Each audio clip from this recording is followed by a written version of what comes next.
Yo, welcome back everybody to your brand new video here on the second channel, and today we're going to look at some online tournament results post NAIC. So of course NAIC just happened, and of course we do have some online terms to look at here and kind of see how the meta has evolved since NAIC. Of course, Lost Box did win. Gardevoir was like more than half the top 8, so it's pretty important to look at what the meta is looking like now in a post-NAIC world. What decks are people playing? What improvements, adjustments are people making to some of the lists from NAIC and all that stuff? I'm definitely interested to see all that in today's video. And also with the World Championships coming up, it's also important to look at what decks are doing good in preparation potentially for the World Championships. We have had some pretty big online tournaments here we are going to be looking at. I think there was a late night with over 300 players. We're going to take a look at, so I'm pretty excited to see what decks are doing good here in a post-NAIC world. But before we do get the video, if y'all are going to go on to enjoy the video, make sure to leave a like. And if you're new here to the second channel, make sure to subscribe down below. We're on the road to 15,000 subscribers. It'd be greatly appreciated. And I'll leave a link to play.limitless, the site I'm using, in the description below if you ever want to play in any online tournament for yourself. Definitely check out Limitless here down below. So we got the June tournament here, the Couch TCG June tournament. And as you can see, the entire top 4 was Lost Box. So we'll take a look at it real quick. The deck that won the tournament was the Thorns Hands deck, the Andrew Hedrick deck. Now, it does play 2 Canceling Clone. That's trying to capitalize on, the in-turboness of the deck. You got the Pokestop, the Vacuum, the Greninja, Sableye, can abuse Canceling Clone. When you're just this turbo, you may as well play a couple clones. It's definitely an interesting concept. And the interesting about the double clone is there's no Flutter Mane in the deck. But, or bundle, sorry. I got that mixed up. Because you're using the bundle to stop Flutter Mane, but since you play 2 clone, you don't really need the bundle. I guess that's kind of the logic behind not playing the Iron Bundle. And if Gardevoir drops off, then maybe that's a thing. Now, the top 4 list here, one of them was an interesting build, Lost Box. Actually not playing Thorns or Hands. It's a Raikou, Pidgeot, Valiant build of the deck. So the Raikou, obviously we know Raikou and Pidgeot. Stuff we've seen in Lost Zone before. We haven't seen Pidgeot in a while with the Lost Box engine. But it does play the Raikou, no Hands or anything, but it does have double Sableye, so it's a little bit more, still aggressive of a deck. The interesting is the Iron Valiant. So Iron Valiant, not only can it attack with, the ability and the attacking, build it up with Mirage Gate pretty easily. You already play 3 Psychic, but also plays the Blood Moon Ursaluna with the Valiant combo. It's really clever against opposing Blood Moon Ursalunas. So what you can do, because sometimes you might struggle against other Ursalunas. So if Ursaluna attacks you, you don't have a way to one-shot them back with your own Ursaluna. You're not playing Defiance Band or any shenanigans like that. So what you can do is you can go Iron Valiant, ping the Ursaluna for 20, and then knock it out with your Ursaluna. So that's kind of the concept behind the Iron Valiant being in the deck, is it's also really good against opposing Ursaluna. So it's a really cool idea for sure. This build did get second place, was able to beat the other builds. And one thing that this build does not play Iron Hands, where the other top 4 builds did. So maybe that could have made a difference in the long run, was that the other top 4 builds were using the Hands, and that build didn't have Hands. So the only way it could take 2 prizes is with Greninja. Now this build here, basically, literally might just be the Andrew Hedrick 60 from NAIC. And then finally, we got the other top 4 build here. Once again, looks like it is playing in the Hands and the Thorns in the deck. So pretty similar build also to the Andrew Hedrick build. So that tournament was dominated by Lost Box. There's a Miraidon here in top 8, though. Miraidon still holding on a little bit in the format right now. Still not a bad deck at all. Might even get better post NAIC. Miraidon could be decent against Lost Box. Might be good against Gardevoir too. That's kind of another decent matchup for the deck. And this build of Miraidon is not playing any Raikou or Ursaluna, just playing 2 Miraidon, 2 Hands, 2 Raichu, and 2 Mew. No Thorns either. It's definitely an interesting idea. The one big thing in this list, obviously, is the 4 copies of Energy Sticker, which is not the greatest way to put energy in play, but it can get the job done sometimes. Sometimes Energy Sticker can bail you out and flip heads, and you get a free energy in play. So it also plays catchers in the deck too, so that's an interesting concept. Did get top 8, so there you go. There was a Charizard here in the top 8 too. Charizard definitely, I feel like its stocks are going up a little bit post NAIC. It seems that Charizard does have a good Guardy matchup, and I think under the right circumstances is fine into like Lost Box too. This build does play Unfair Stamp as the A spec. Also is playing a 1 copy of Mist Energy in the deck to help against potential Sableye or Devo or anything like that. Also has double Lost City, which I'm sure 2 Lost City is really good against Gardevoir specifically to get rid of any pieces of Gardevoir. So that's definitely an interesting build here of Charizard. I kind of like it. The Unfair Stamp definitely seems like it could be a good ace spec. I'm not too sure on it yet, but seems good. I think the top performing Charizard deck that wasn't Dragon Ball Charizard at NAIC was playing something else in their list as an ace spec. Might have been a prime catcher. There's a Quad Thorns in top 8. Quad Thorns definitely is a meme, but it's a meme that can be annoying to play against. I mean, when you're constantly getting spammed by judges and Crushing Hammer and you can't play half your abilities, it can be very annoying. I'm not sure how good it is into Lost Box, but definitely seems like it's okay into Gardevoir. Could be good in a Charizard. Just any deck that relies heavily on abilities. So, I mean, we're probably always going to see a Quad Thorn squeak into top 8. And then finally in the top 8, we got another Charizard deck here. This one does play the Unfair Stamp, also playing Irida on the deck. That's an interesting supporter to see. I guess it does help you find Manaphy, and then also plays Temple of Sinnoh and Collapse Stadium. No Mist Energy or any shenanigans like that. Also playing the 3 different Charmander split within the deck. I think the promo Charmander is just good against Gardevoir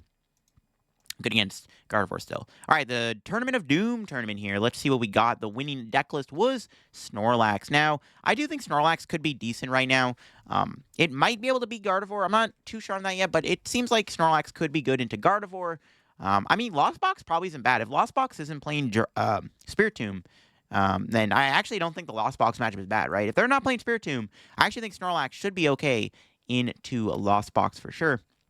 As long as there's no tomb, because you have so many ways to stop them from retreating, and they're not really playing Roaring Moon or anything. Their best attacker a lot of the time is the Iron Hands EX, which can be pretty good. I mean, yeah, they can use Iron Thorns, which stops your Rotom, but unless they literally start Iron Thorns, a lot of the time they have to keep moving energy to their bench, which they don't want to do, so that's why Iron Hand's probably the better attacker. And if they're not playing Tomb, then the Snorlax matchup I think is actually pretty solid. Or the Lost Box matchup should be solid for Snorlax. So Snorlax seems like it's in an okay spot right now, and if Charizard's getting more popular, it's not a bad thing either, even though they are playing Kieran and Turo now. Speaking of which, we got a Charizard here at second place here, which only played the one of Turo and Palpad. Did play Unfair Stamp once again. It's the ace spec. Actually, it might be the same 60 we saw. It is. It's the same 60 we just looked at with the Irida from that past tournament there. Interesting. Okay. A couple more Lost Box in top 8 here. Got another Hedrick build, the NAIC winning build here, looks like. And then let's see what the other one is here. Look at that, another NAIC winning build with the hands and the thorns and the Ursaluna. All right, look at that. There's a Gouging Fire in top 8. That's exciting. It's interesting Gouging Fire concepts using Monkey Dory. So the idea behind the Monkey Dory is that when you play the Magma Basin to power up your Pokemon, they take damage, then you can Monkey Dory that damage off with that you took with Basin, and that does let you do more damage. So in a weird world, Monkey Dory is actually a pretty good math fixer. It's actually the Monkey Dory over the Iron Valiant, which is usually what we see within Gouging Fire, or the Pogo Moltres. So an interesting idea for sure. The Monkey Dory definitely something that I want to tweak with. I also play in Secret Box as the ace specs, also kind of fascinating. Because, I mean, Gouging Fire can either play Prime Catcher or Max Bell, both of which are very valid ace specs, but Secret Box definitely is interesting too. Playing 3 Bravery Charms. I guess you can also tank with Gouging Fire too. I mean, it does have 230 HP, but Bravery Charm makes it pretty bulky. If it's not getting one-shot, you can still Monkey Dory some of that damage off, which is kind of cool. There's an Arc deck in top 8. It's another Arc control deck, I guess, updated here, which honestly, Arc control doesn't even seem that bad right now. My issue with Arceus is that it struggles against Raging Bolt, but, I mean, we haven't seen a Raging Bolt yet in this video, and Arceus has always been decent in a Lost Box, especially if they're not playing Moon now. I guess they have Thorns, which can shut off Starbirth, but it's not that bad. Yeah, I don't know. Arceus seems like it actually could be a pretty solid deck right now if played properly. I mean, its matchup into Guardy might be a little shaky, but even then, I think it's fine. Yeah, this is a control Guardy list, or Arc deck, sorry. Playing the Flutter Mane still, does have the Charizard in the deck also with the Basin, and does have a Bloodman Ursaluna. Ursaluna is another really cool card you can play with an Arceus now, so I definitely want to keep giving Arceus a couple tries. It definitely seems like it could be an alright deck right now in the format. Just, again, that Raging Bull matchup is really the only thing that's kind of sketchy. Got a Lost Box in top 8. There's another Thorns, Hands combo Lost Box deck. There you go. And to round out the top 8, we had Cal Connor here with the Raging Bolt deck. So there was at least one Raging Bolt in this tournament that did get top 8. And yeah, we do see the Pokestop, Vacuum in the deck, Catcher. Yeah, pretty cool stuff. So there you go. And that was that tournament.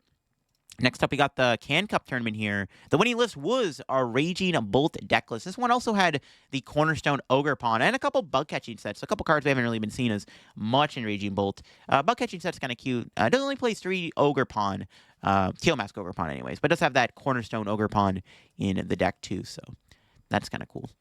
I mean, Cornerstone Ogerpon's okay. Again, I mean, if Charizard's going to see play, it's not the worst card you can have in your deck, because like I don't think Zard's going to respect it. Second place, we did have a Shempao deck here.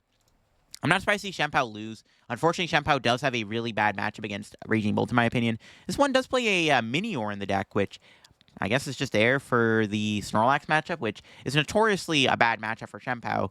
So that's kind of cool to see. You know, we see the Iono in the deck over the Silene. You don't really need Silene anymore in C-Pow, though, in my opinion. It's not as necessary. There's a Lost Zone Charizard here within the top 4, too. This one, once again, playing the Monkey Dory near Luna. Yeah, Sablezard definitely seems like it's not a terrible deck right now. It might be a little bit weaker overall, or not. It doesn't have as many like tools and tricks as the other build with the thorns and stuff, but definitely Sablezard still is a strong deck. I mean, Radiant Charizard is a really good attacker, and this build definitely is doing good. There's so many like running around just doing really good in the online tourneys right now in general with Sablezard, so I'm sure we'll see them in this video. We got another Lost Box in top 4. It was the Thorns Hands build here from NAIC. So that build has been aging pretty well. It's been doing good in the online tourneys. So Lugia in top 8 here. Haven't seen a Lugia deck yet, but we do see one here finally. And this one not playing any Cinccino. Actually, it's similar to what we saw Alex Szymanski play at NAIC. Plays an Earthen Vessel in the deck alongside a couple Lightning, 2 Iron Hands, has a Weird Ear V and a Drapion V in the deck. And once again, there is no Minccino, Cinccino, nothing like that within this deck. It's all about the 2 prize attackers. And yeah, it seems really good. When you have Iron Hands, you can afford to play all the big 2 prizers. Because, like, you have a way to take 2 prizes. You're basically just going 2-2-2 the entire time. There's a Lost Zone Dragapult deck. Or, no, Charizard Dragapult. I lied, sorry. There's a Charizard Dragapult deck here in top 8. And this one's interesting, too. It's not playing Pidgeot in the deck, which is something we haven't seen be pretty popular. It does play Entei V in the deck, however, with Force Seal Stone. Plays a Devo in the deck. I think Devo's really good in Dragapult Charizard right now. It's really good in the mirror match. You got the Unfair Stamp as the A-Spec. Playing Lance. Does play a heavy count of Dragapult, though. It has the 4-4-2 Dragapult line and then the 2-2 Zard line. No Bibarel or anything, so really relying on the Dracloaks as your draw. But again, does have the Entei. Does have the Tassagiri in the deck, too, for a little bit of moral support also. So it's an interesting list. I think Dragapult Charizard is definitely a deck that's going to be a lot more popular now. We have another Dragapult in top 8. This one was the Dragapult Pidgeot deck. No Charizard EX, has Radiant Charizard, though. Just play the Neo Upper Energy and the Hawlucha in the deck, too. So 2 Dragapults in the top 8, and then I think we have one more deck here to look at. Yeah, we have another Chien-Pao deck here in the top 8. This one, pretty straightforward stuff outside of that. Does have a one of Roxanne in the deck. That's definitely a card we haven't been seeing as much in Chien-Pao. And this one also plays a split Bidoof package, playing the 7 HP Bibarel from Pokemon Go. Or 7 HP Bidoof, sorry, from Pokemon Go. All right, next up, we got the Battle Park tournament here. The winning deck was Regidrago, going 10-0. Jeez, that's kind of insane. So, Drago did get top 16 at NAIC, so there's a lot more eyes on this deck now. It's also a deck that can consistently get turn 2 Dragapult EX off. So, to see it go 10-0 and win an online tournament is pretty promising. I mean, the deck was already doing decent in the online tourneys before NAIC, but I do think that NAIC kind of opened the can on the deck, and now everyone's like, oh my god, this deck actually might be legit. It does seem similar to the list from NAIC, except it does have a Scoop-Up Cyclone as the spec over the Prime Catcher. Also added a Giratina V in the deck for some shred. Looks like there was an Ogerpon cut out of the deck, but yeah, really cool stuff. The Regidrago deck's definitely a strong deck that I think is potentially really good, and it might even get better next set when we get the new Kyurem. So definitely a deck to keep your eye on. I mean, it did win an online tournament, and I'm sure we'll see maybe a couple more of these in these online tourneys. It did take down a Dragapult Charizard deck, which I would imagine that matchup is kind of like Dragapult EX with Drago, just kind of goes hard. Because, like, Charizard's honestly kind of annoying for Regidrago to deal with. Once it sets up, but I mean, once you kind of take out the Charmanders, the 6 HP Charmander was the only Charmander in the deck. I'm sure it kind of was a little bit of a carnage fest on the end of Drago there. It does play Secret Box the spec, so that's interesting. Again, no Pidgeot in this build of Dragapult Charizard, opting for the 2-2 Bibarel line instead, so interesting stuff for sure. And then a Lugia in top 4 here. We see another Lugia build with Cinccino this time around, so no big 2 prizers like Drapion or anything like that. Just still playing in the Cinccino. With Cinccino still really good anyways. Like, there's still a lot of value you can get out of it. We got a Snorlax here, once again in top 8. Similar builds to what we've been seeing, except this one has a one of a Cornerstone Ogerpon to be even more of an annoying wall. So that's funny. Funny stuff for sure. But yeah, Snorlax, like I said, doesn't seem terrible right now. And then in top 4, we have yet another Gardevoir list here. So it's actually the first time you've seen Gardevoir in this video so far. But yeah, this Guardy list does play the Fluttermane, no Klefki, does play Luxurious Cape. So Luxurious Cape has gone back into this Guardy list because Luxurious Cape can still be really good with Drifloon and Screamtail when you get those big surprise KOs. Plays the Unfair Stamp as the A-Spec. Yeah, pretty cool stuff. So there you go. We got our first look at a Guardy list here. Not as much guard as I was expecting in these tournaments, considering obviously it didn't win, but it was like half of the top 8 of NAIC, right? So I was like, you'd be surprised. Another Lugia list here, playing the 2 prize attackers, no Cinchino, Scott Drapion, Scott Weirder in the deck. Yeah, cool stuff. Cool stuff. Place the Iron Hands Vessel. And then we got Miraidon in top 8 here. Looks like it's similar to what Ian Robb played to NAIC here. It's got the Thorns, the Bulbasaur Saluna, plays Iono and Research in the deck. It's got the boss and all that stuff, Prime Catcher. Yeah, cool stuff. Yeah, Miraidon, like I said, doesn't seem like a bad deck right now, and for sure is in a decent spot right now post-NEIC. Definitely a not bad. I guess if there's more Charizard in the format, it's a little bit more scarier, though. And then we got another Dragapult in top 8. It was a Dragapult Xatu deck here. So no Pidgeot, no Charizard EX, just Dragapult with Xatu. I mean, still floating around. I mean, a lot of people will say that the Xatu build is not good or the worst way to play Dragapult, but still kind of getting some success here, getting a top 8, so that's cool to see. All right, next up, we got the big late-night tournaments here. So we'll look at the late night 197 first, because the 198 was the 325-player late-night tournament. So the winning list in this late night was Gardevoir. So Gardevoir still picking up the success post-NAIC. This one has the Klefki Flutter Mane combo. Considering the amount of Lost Box we've already looked at in today's video, I think, honestly, playing Klefki right now in Guardy is still very, very good. Plays Unfair Stamp. Yeah, pretty similar potentially to what we saw from the top 8 lists. And then we got another Guardy here in the finals. It was a Guardy mirror match. And this one also played the Klefki, the Flutter Mane. But it looks similar to what Stefan played with the Hyper Aroma within the deck, too, to help set up your board. And then we got a Lost Box in top 4. Once again, so it looks like we had a repeat of NEIC. This one does have a slight few differences, though. It's not playing the Thorns. It plays Jirachi and Spiritomb in the deck, and Iono, so it's a bit different from the NEIC winning list, but still a Lost Box deck doing really good nonetheless. Makes sense why the 2 Gardevoir Klefkis. But I got sandwiched in between another Gardevoir here. There's another Gardevoir here in the top 4.